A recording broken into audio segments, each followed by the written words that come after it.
এই উদয়নগর বিওপি গত আগস্টের ২৫ তারিখ থেকে একটা ভয়াবহ ভাঙনের মুখে পড়েছিল। এখানে প্রায় বসবাসকারী ২ থেকে ৩ হাজার সাধারণ মানুষ, তাদের অবস্থান, তাদের বসত বাড়ি হুমকির সম্মুখীন ছিল।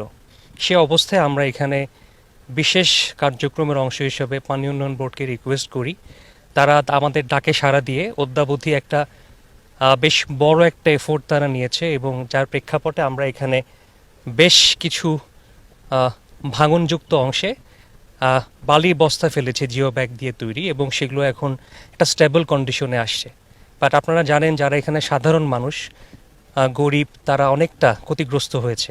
মূলত তাদের পাশে থাকা, তাদের সহযোগিতা করা এবং আর্থিকভাবে আমাদের পক্ষ থেকে সামান্য কিছু অনুদানের একটা চেষ্টা আমরা করেছি। আমাদের রিজন কমান্ডার মহোদয় এখানে এসেছেন এবং স্যার সেখানে তার পক্ষ থেকে, আমাদের সবার পক্ষ থেকে এই প্রচেষ্টাটা নিয়েছেন, এবং আমরা আশা করব আমাদের সকলে মিলে, বিজিবি এবং সাধারণ মানুষ সকলে মিলে আমরা এই অবস্থানকে রক্ষা করব।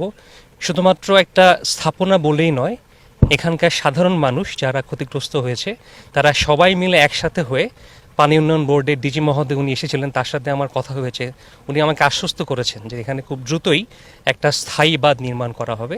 তো সেভাবে আমরা এগিয়ে যাচ্ছি। তার অংশ হিসেবে আমরা আজকে এখানে এসেছি সাহস দেওয়ার জন্য, পাশাপাশি সাধারণ মানুষকে আমরা একটু সহযোগিতা করার চেষ্টা করেছি।